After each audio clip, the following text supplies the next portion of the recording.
Hello, everyone, and welcome to our program, Hope Through Grief. This is where we get to talk about many different things that will help you develop hope and go beyond the process of grieving. We are going to be discussing building resilience through grief. And today in our show, we have a psychologist who's got a lot of experience working with people who are grieving, who've experienced pain, and tries to help them go beyond the stage of grieving to a point of strength and the ability to move on with a life. I would like to welcome to our show Mrs. Sivako. It's good to be back. Yes, it's good to be back indeed. Yes. I would like you to tell us about resilience, because we talk about resilience in so many ways, not necessarily when you're grieving. Right. Tell us about it and contextualize it. Okay. Resilience is the ability to bounce back to your original state of mind, state of your being, and just being able to say, "Whoo, I just got through that. I maneuvered through that." So it's it's that ability to stand amidst challenge. No, it is still raging. The storm is still raging, but you're holding on because of that anchor that you had built.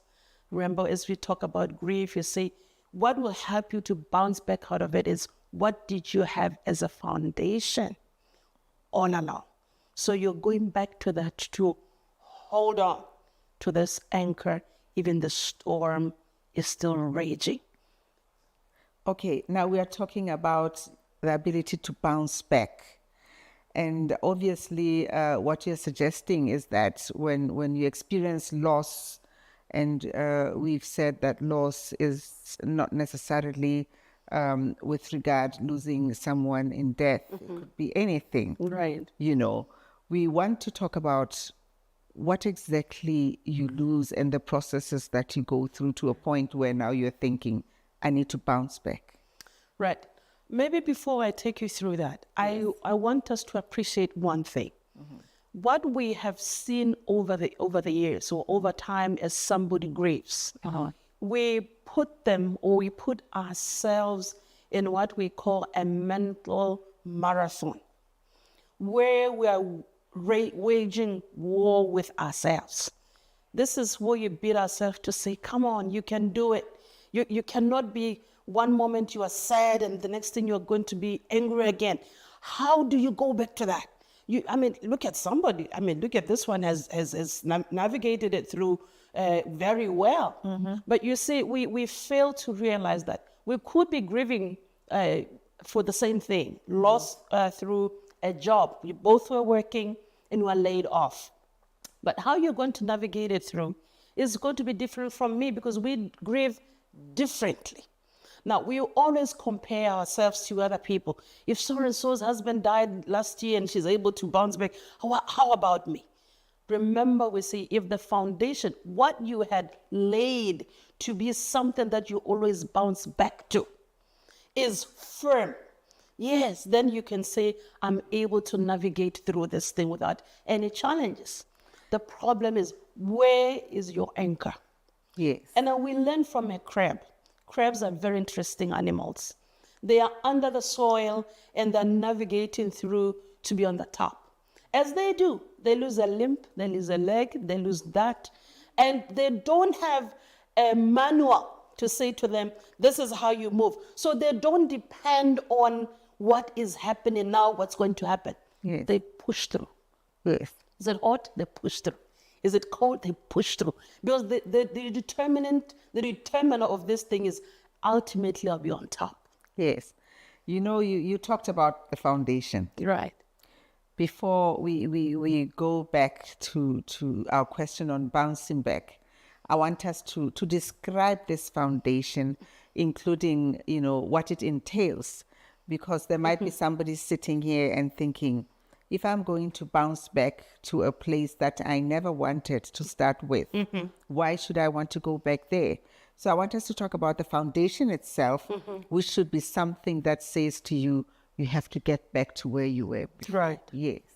Now, the foundation starts from what we call being self-actualized, where you reach your self-optimum.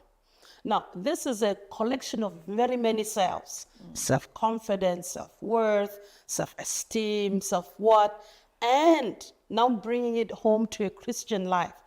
Who amongst this self has been the one who's propelling me so that I reach this self-actualization?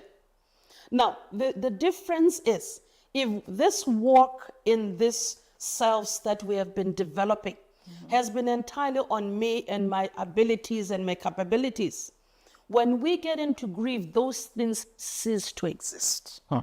But when our foundation is founded on Him who says, hey, I am here, I'll hold you with my righteous right hand, you still hold Him accountable and say, the last time I checked, you told me when I'm in trouble, you come to me. Yes. So we are able to hold on to the promises and to the one who gave them, who is our foundation, who is able to bring that equilibrium in our system, the homeostasis of our bodies, and balance it to the level where you say, even the limp is off, I can rise up like the crab. Yes. Even though this man, even though this job, I don't have it, but I know whom I've believed.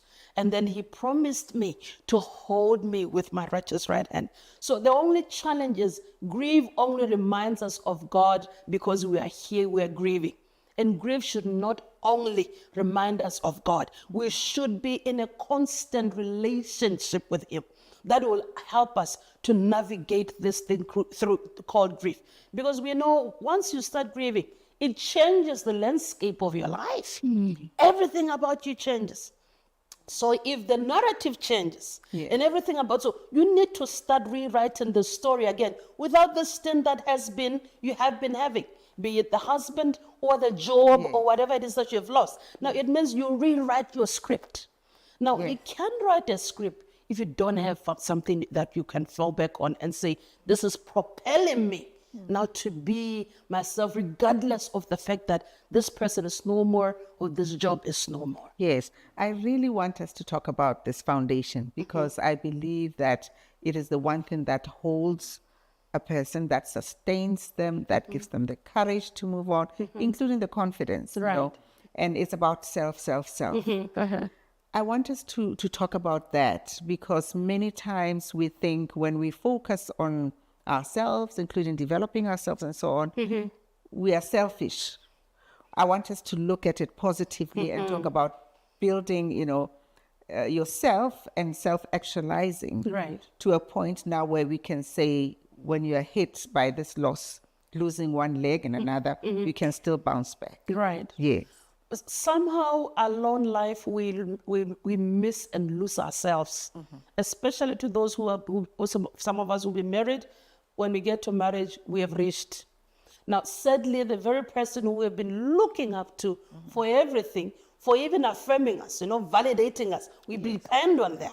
Now, when they are no more, it means now our self-confidence somewhat is also gone because now the person who we are always waiting for to say, oh, you look beautiful, Maditlabi, today. You don't look in the mirror and say, you know what, Nozipho, against all odds, you are beautiful. You're not waiting for Maditlabi or waiting for a friend to affirm you, to tell you that you look good. So we lose ourselves on the way. And that is very dangerous because when you have lost yourself and you are defined by situations, you are defined by what you have, you are defined by what you have accomplished. Now, when that ceases, who are you?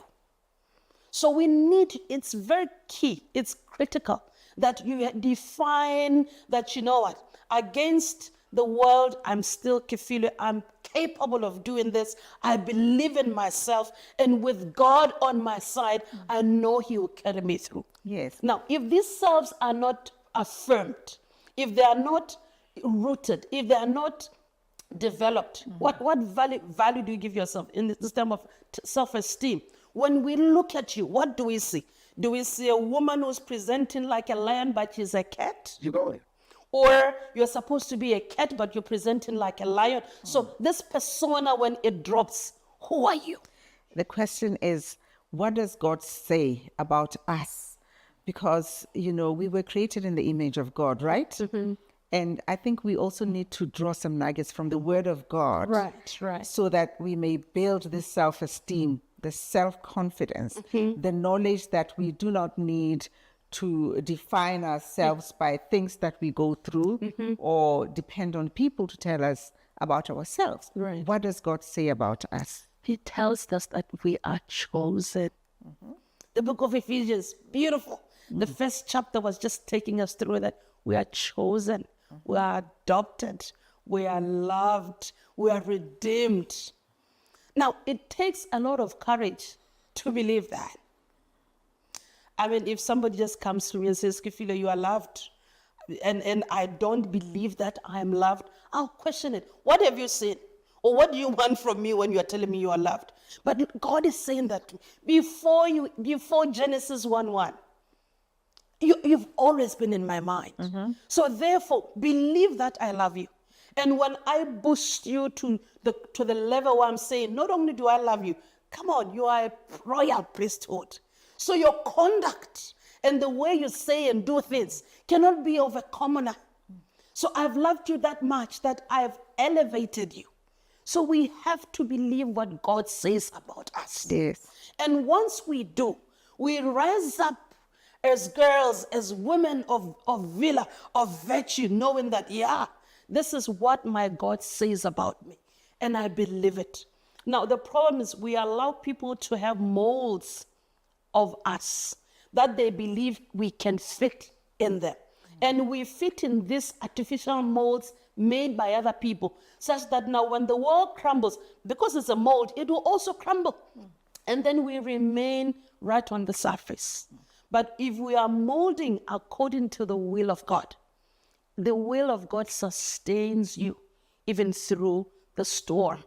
Remember what I said about the crab? It's right buried. These are circumstances, this is loss, this is whatever it is that is burying you underneath.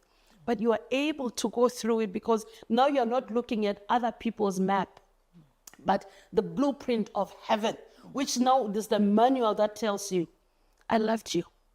Even though you don't have a job, you're still beautiful. Yeah. Even though you are not having this man around you, I still consider you as my daughter because you are. Yes. Before him, you are still are. I would like you to talk about some of the things that tend to make it difficult for people to have self-confidence, because you might be struggling with, issues of esteem, believing that you are created in the image of God, you are worthwhile, you are not what the world says you are. What do you want to say to that woman who feels like they're inadequate, that God doesn't love them, and they allow a lot of noise? There's a lot of noise around us, and that's how do you go about navigating that such that you still remain resilient? Yeah. The obstacles would be the voices that we are hearing. A lot of us, because we want validation from people, we would then want ourselves, we would live lives because we would always believe it when somebody comes to me and says, Masivago, I like it when you say it. And then that's when you have a feel-good feeling. The feel-good has to be there because remember, God created you in his image and loved you. That is the feel-good moment that we should always be carrying. The other issues is our past experiences. That we would be called by those labels, Yes. Mary Magdalene, there is a connotation to your name because, they know our past, sadly.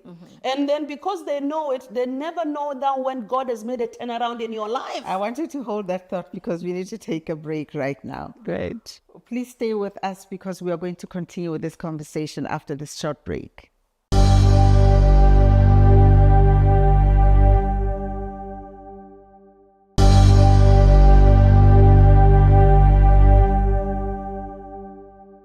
Thank you for staying with us and welcome to Hope Through Grief. Before we went for our short break, you were just talking to us about some of the things that hinder us from building self-esteem and self-confidence. Do you want to take it from there? Yes. The noise that we get from outside because of the past experiences, it also would hinder us from realizing and appreciating the grief that we're going through, and then be able to bounce back out of it. Things like, you if it's in a loss through a job, so it means you are downsizing in almost every sphere of your life. Where maybe even where you stayed, you might even have him being paying the mortgages before you lost the job, or the kids also be taken out from the school. You're adjusting in the car that you drive, and the naysayers will be talking. There'll be a lot of noises coming out of that. And this is negative energy that you don't need, because grief alone just drains life out of you. So you wouldn't want to exacerbate it by hearing other voices. This is reminding me of 2 Kings chapter 2 verse 4, when the lady who her husband had just died, and all she had was olive oil. So she runs to Elisha. How can you help me?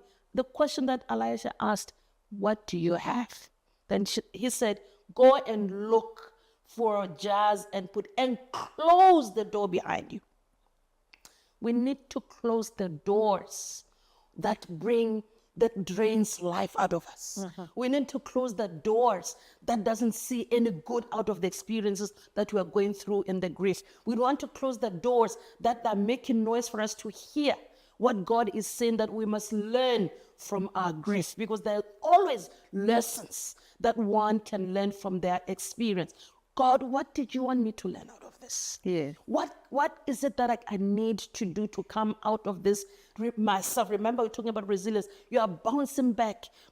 I'm bouncing back. What do you want me to learn out of my grief? Yes, it's interesting you're talking about lessons, from grief and all this. And earlier on, you mentioned that, we have a lot of naysayers around us. I believe that there are lessons to be drawn by both the people who are going through grief and experiencing loss, as well as the naysayers themselves. Is there something that you can say to the naysayers, and what is expected of them during this time when somebody is experiencing grief and loss? Because, you might find that somebody who is not resilient and self-confident may be crushed by this whole thing to an extent that they never recover. So I believe there's something that we need to do differently, especially as sisters, that here is somebody who has lost a job, lost a child, lost a house, lost. How can we make it easy for them as people, as Christians, as Christian ladies?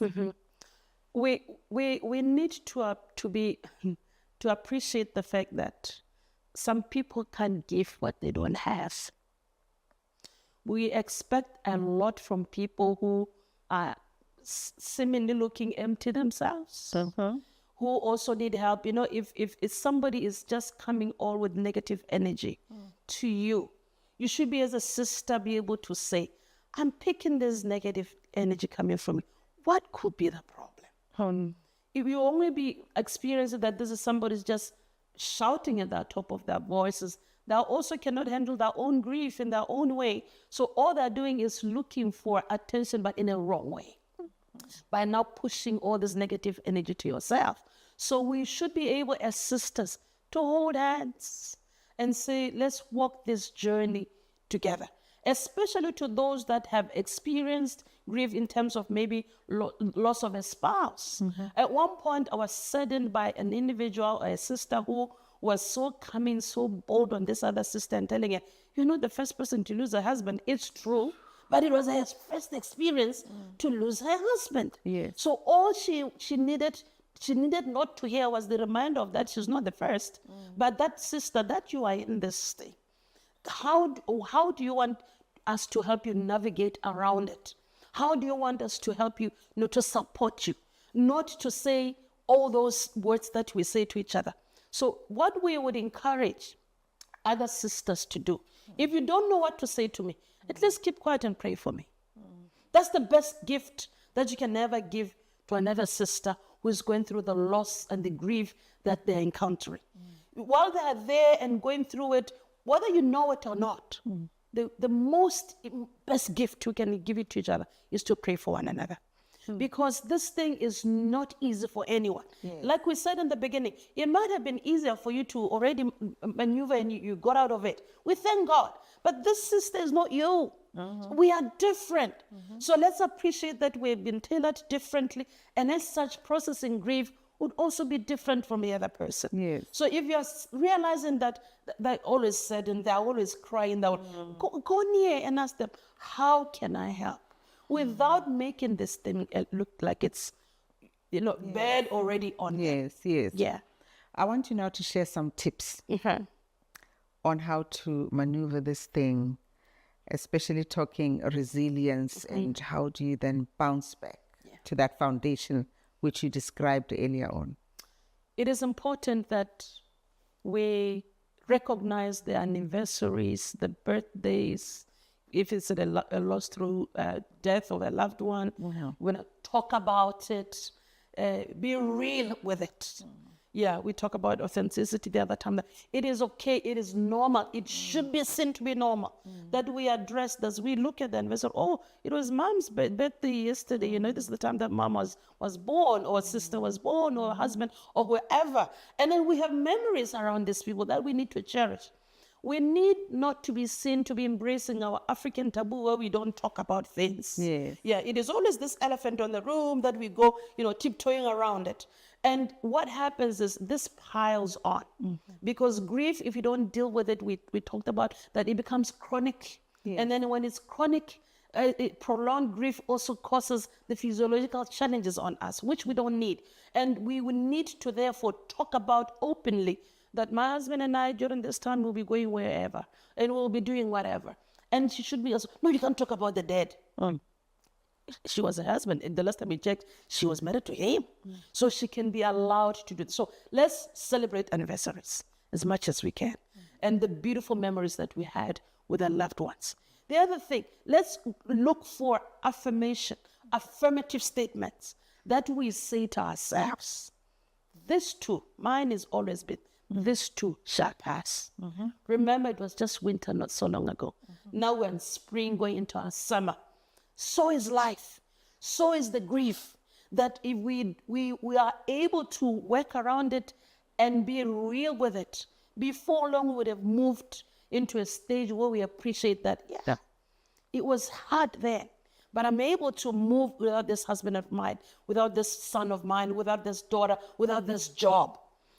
I had, at one point, somebody tells me, no, we cannot afford to want to, talk about this thing and affirm ourselves. It means that we are making me like I forget that this person lived. No, because positive self-talk, positive statements, anything around positive, and we even call it reframing. You're looking at this problem, but from a positive stance and saying, you know what, bad as it was, I know this too shall pass. Wow.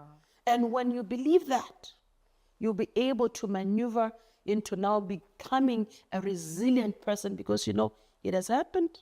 I'm going through it. It will end eventually. Now, we know that every cloud has a silver lining. Yeah. What are some of the positives that we can draw out of grieving? If it's a loved one, you will need to pull back in a position where you're able to reflect on the relationship that the both of you had. What did I add value? How much value did I add into this relationship? How much did it take it out of me? Because sometimes we're in relationships that take life out of us. But then what has been my contribution in whatever the situation that we're in? Sometimes it's always easy to put a blame on others, to point a finger.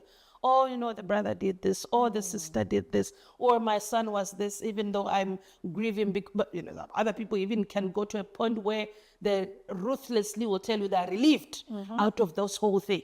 But then you ask them, what has been the contributory factor to the fact where you're beginning to feel you're relieved because of this? Because would have contributed in one or another out of this whole thing. So reflections are key. What has been your what it is that you will believe you have put into this, you have injected into this thing, that now you are able to, draw strength of it and say, you know what, this made me to become this person who is able to speak for myself, to stand for myself. Because in other relationships, in when we are still living together, when we are still there, our voices are taken out, we become voiceless in this relationship. We are put in positions where we are awkwardly treated, we are awkwardly expected to be doing things that are outside of your value system.